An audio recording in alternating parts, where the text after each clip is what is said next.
Hey guys and gals, welcome back to another Vinny Vid Productions video. This is not the video that I had planned to post today. I had a little unfortunate situation happen to me this week. I was in the hospital for a day and a half checking out some situation that I might have going on with my heart and my breathing. But anyhow, if you guys want to see how I got to this situation of Gary Weiss's build, stay tuned and watch the video coming right up. Alright guys and gals, we're going to start today's video off with doing some details that we're going to be putting into Hayes pipe and steel. But before we get on to that, there was a lot of concern of how I built the framework for the crane assembly. Originally I was going to do something like this, to do these coming off the steel beams as you see here, but I realized that I am using plastic and it's not as strong as steel, and it would have cost me a lot more material to do it this way with a lot more time for cuts and all that stuff than the way I did it. And when I do these scratch builds, my main concern is how much time it takes me to do one of these. Otherwise it's a losing proposition. Not that I make a ton of money on it anyhow. But anyhow, the second thing I want to show you guys is that I did change the color of the crane. This is deeper, more orangey yellow, and it looks a little bit more prototypical for safety yellow than anything else. Also on the headgear or the head machinery here, I'm going to go ahead and paint the round tubes black, and some of the details on the outside are going to paint black. Now, with that being said, the next one of the other things we're going to do today is we're going to go ahead and finish this wall off by doing all the cross bracing that's here. And hopefully this building is going to go together in this build, and this will be the final video. I'm not quite sure about that yet, but anyhow, I have that piece already painted, so all I got to do now is mount it on here. And then, after all of that said, we're going to go ahead and make some details. Let's see if I can get you a bit closer on that. There you go. Now these here are 4x8, either steel or aluminum plates. I'll be making quite a few of those, and basically all I do is take a bunch of styrene and cut it up to the right size, put them on this piece of tape, go ahead and paint it in metallic, silver I think it was, and then we're going to add some detail to this like the banding and stuff like that. We're going to have other materials. We're going to make this a sewer pipe, and this is an H-beam. This will be some tubing, which will be also pipe. I also have them already marked off at what size I want them. Then we're going to have some I-beams. Oops, various sizes of I-beams. And then we're going to just have some steel rods, like supports for some overhead beams or something like that. And I think that's all we got for this one. So like I said, hopefully this will be the final video for Hayes Pipe and Steel build for Gary Weiss. Anyhow, let me get situated, show you everything we're going to use to get this going, and we'll start. So I'll be back in a few minutes. Alright guys, to start this project, these are some of the materials you're going to need. I-beams of various sizes. I got two sizes here, that's all I'm going to be using. Some steel tubing, or not tubing, but steel poles to use to support maybe some overhead beams or something like that. Then we got an H column, and I got these all marked up as what sizes I want. Like this H column is going to be 20 feet. There'll be 3 pieces of those, and then there'll be regular tubing that could be used for like main water pipe or sewer line or whatever. And these will be into, I think, are they 10 foot? I think they're 10-foot sections. Yeah, they're 10-foot sections. Then we have one massive sewer pipe. This one's going to be 20 feet long, and this could be a sewer pipe or something, some kind of industry might be using a pipe that size. And then of course we have our steel plates. Now we're going to start with the steel plates because I think those are going to be the easiest for us to do, and I'll show you how it's done. So what we're going to need for this, beside the material, of course you're going to need your pencil. Haha, look at that guys, I'm using my new pencils. You're going to need your ruler. Haha, look at that guys, I'm using my new ruler. Sorry about that, I had to get that in there from my buddies that got this stuff for me. We're going to be using a miter. I think I need to lower the camera, raise the camera, and maybe bring it out just a bit. There you go. Yeah. And then we're also going to be using my chopper. So I'm going to be using this for the tubes because when I use the chopper with the tubes, it kind of crushes it. So we're just going to go ahead and put this tube in here, this first one. And we're going to get it lined up on our mark.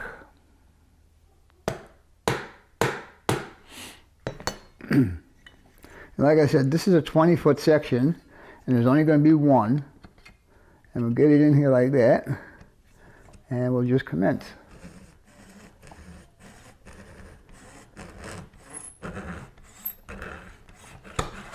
All right, there's my first sewer pipe. And since we have the miter out right now, we'll go ahead and do the other pipe.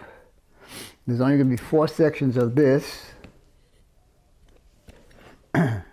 And I just might speed this stuff up, I'm not sure yet.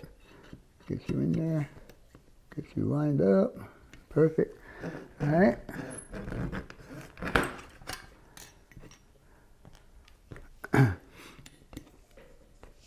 Now, if Gary wants to add some extra details, you know, no problem. I'm just doing this because I like to do my bills and get as much detail as I can in them, even though he told me not to go too crazy on it. But Gary, I'm sorry, buddy, but you're a good customer of mine, and I'm going to give you a little bit more than what you asked for.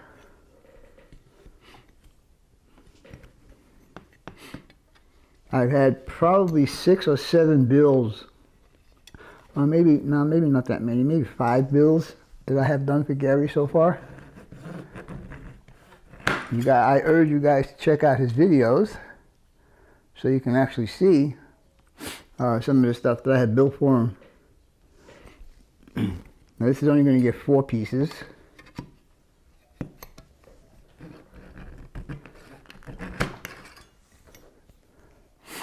All right, that takes care of that. And now, for the rest of the cuts, we're going to use the chopper. So now this is my H column. And this is going to be 20-foot sections as if it was going to be for some massive industry that's going to be built.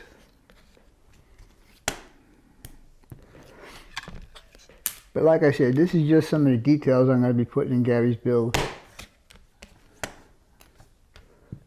Uh-oh, I made a mistake there somehow. Oh, I see what I done did. 30. Okay, I got 120, 120, and 130. 30-foot beam, sorry. I guess I made a mistake on that. All right. So we got 2 20s. And you know what? I'm just going to bring this one down to a 20 also. These are 20s, right? Wow, I must have messed up big time on this. Huh, it's like 29 feet. Wow, I screwed up. And this one is 35 feet. How the hell did I do that? Damn. All right. I guess we'll make this one, well, let's see what this one is first. This one here is exactly 30, so we'll make the rest of them 30. Sorry guys, but I do make mistakes. And this one here is short by 30.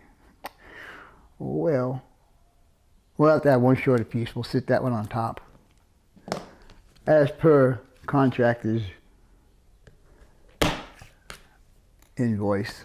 So we got that, we got that, and then we'll have this guy sitting right on top like that. So, okay, and then we got these guys here are at 20 foot, and then these guys here are at 12 feet, and then these steel, whatchamacallit, are 20 feet also. So anyhow, with all the stuff being cut now, we can go ahead and start assembling this. So with that being said, I'm going to stop the video right here, and I'm going to get myself set up for assembling all of this stuff. And then we need to go ahead and paint it, and then I'll wrap it with some thread. Yeah, it's just regular black thread, and I'll be using Gorilla Glue to super glue it to the detail stuff. Anyhow, we'll be back shortly. Alright guys, as I'm making these brackets or mounting supports for this load that I'm doing, basically I'm just adding a piece of sheet styrene on the bottom. I'm not going to be using any balsa wood or anything like that, and then when it's dry I'll go ahead and cut it down to size. But on this guy here, we got to do something special. We got to make him like a little crib type thing, cribbing. Basically what I'm going to do is just going to give it a place so it doesn't roll around. So we're going to go ahead and put this out here like this, get our measurements. Yeah, that's the way I do measurements. And what we're going to do right now is going to add some glue to that, and we're going to put the glue over here on this, well, you can see that. Put a little dab of glue on here, and then I'll be using a toothpick to apply the glue on this guy. And we're just going to put the first one any place, and then we'll line the second one up. But we're going to do that, and then we're going to take this guy right here, and we're going to lay him across. First, let's get these guys a little bit closer to where I want them. Okay, and then we're just going to lay this guy across like this. I'm going to give him a few minutes to dry. Try and make these as straight as possible.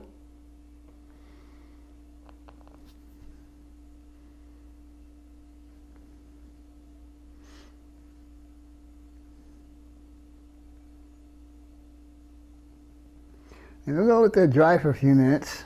And then what we're going to do is going to take this, put this on here, and put another one on this side so it keeps it from rolling. And we're going to let that dry for a few minutes, and we'll get on to the next one of these guys. And what I got to do now is I'm going to sand down, file down the rough edges on here. And there'll be a lot of different color piping in here just to give it some extra detail and pop when he puts it on his layout. Anyhow, I'm going to let this one dry, and I'll bring you back when that's done, and we'll go ahead and proceed with the rest of this stuff. So that being said, we'll be right back. Alright guys, as you can see right here, I have a whole bunch of loads that I'm going to be putting through this building. This is a little cribbing or whatever I was talking about earlier, and I see that it didn't stick very well, so we'll have to fix that. But anyhow, what it's going to do is just prevent the pipe from rolling around when it's in transport. So put this back in here. Next thing I need to do with this right now is go ahead and paint everything. I'm going to give them different colors so everything stands out when it's sitting in the building. And then we will do the next phase, which is that wall I showed you earlier on in this video. And once that wall is done, we can start putting the building together for its final assembly. But anyhow, I don't know if you can see this right here. Right there. And you know, this will sit in there like that, and it won't roll around. So after they get painted, then I will do the tie downs with some of that thread I showed you earlier. Anyhow, let me get on with this, and we'll continue on. Talk to you guys in a bit. Alright guys, as you can see, I've got all my components painted up.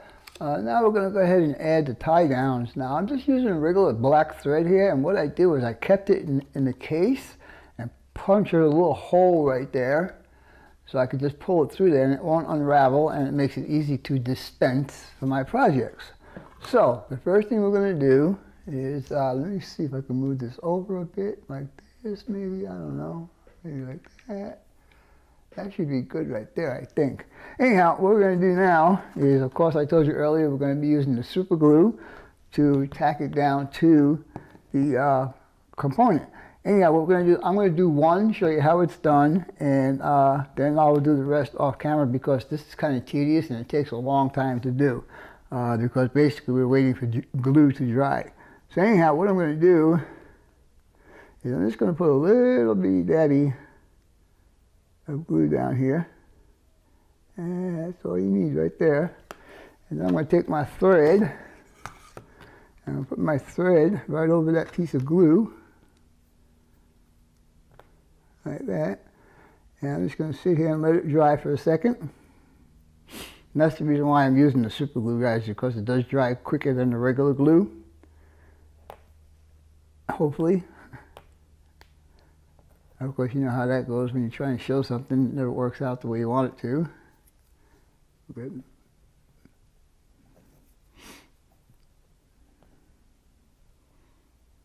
This is just a barbecue skewer that I cut in half, just to help me do some of this process. All right, so we're waiting for that one to dry. We'll go ahead and do the next one. And what we'll do is, where did I put my scissors? There. I'm going to take the scissors and I'm going to cut off a length of this black thread. And I'm going to do the second one the same way. And then after this, the other one should be dry, so I'll be able to wrap it. But in the meanwhile, to save a little bit of time, we'll just go ahead and start the second one.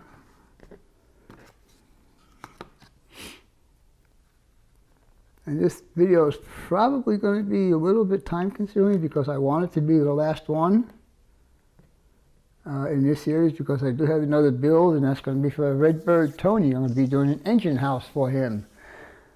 Alright, so I don't know if this had actually enough time to dry, but we're going to take my scissors and I'm going to snip off this little extra piece right there. And I'm going to come around. Oops, see, it didn't stick. Alright. So we got to wait longer. See, that's the whole thing with this part, guys. It's just going to take a while for all the glue to stick.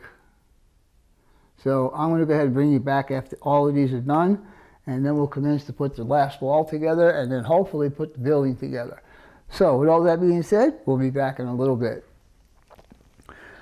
All right, guys, the very unfortunate part of this video is I'm not going to be able to complete this build on this video because of my recent episode at the hospital. Anyhow, what I'm going to do is I'm going to continue on doing all the little details to this, and I'll show you what it looks like when it's done. So right now I'm going to go ahead and get ready to paint the working part of this trolley that goes on top of the crane. I'll see how much detail I can do. So I'm just using some regular what is this, apple barrel black paint, and just straight out of the bottle, no dilution or anything. We're just going to take a little bit on my brush here, and we're just going to go ahead and do a little painting.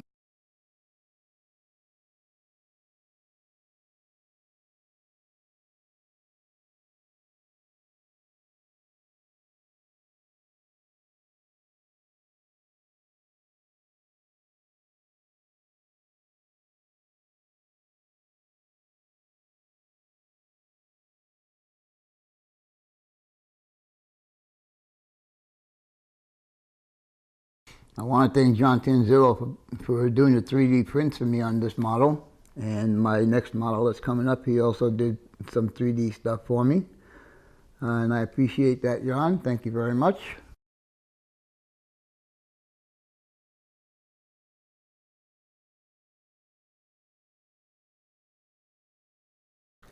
I didn't think that this part of the video was going to take as long as it has. And I just wish I could have finished it now. Oh well, life happens.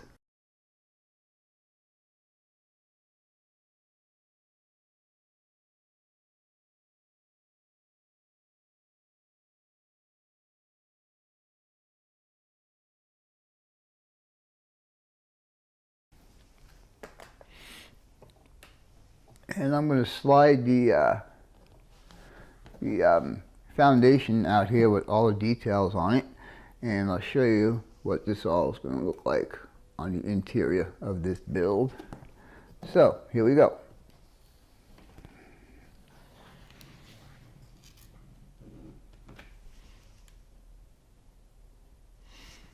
And so you can see our crane is up here now, and we can move it along the rails. It's a little tight, and I expect that to be because it is plastic and it doesn't have any kind of rollers or anything on it. But as you can see, let me take this off of here so you can see everything. As you can see, I got some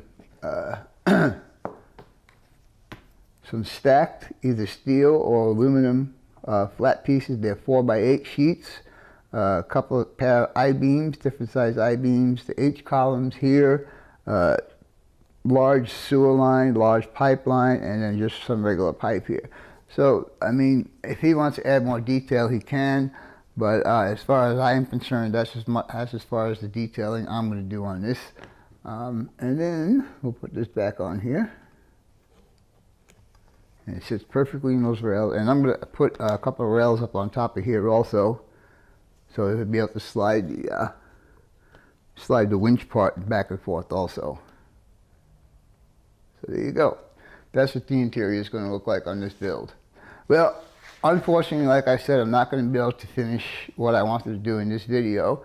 So I hope you guys and gals enjoyed this video. And as always, your questions, comments, inputs, subs, shares, and likes are always welcome. For now, that's all, folks. BNSF 6951 out.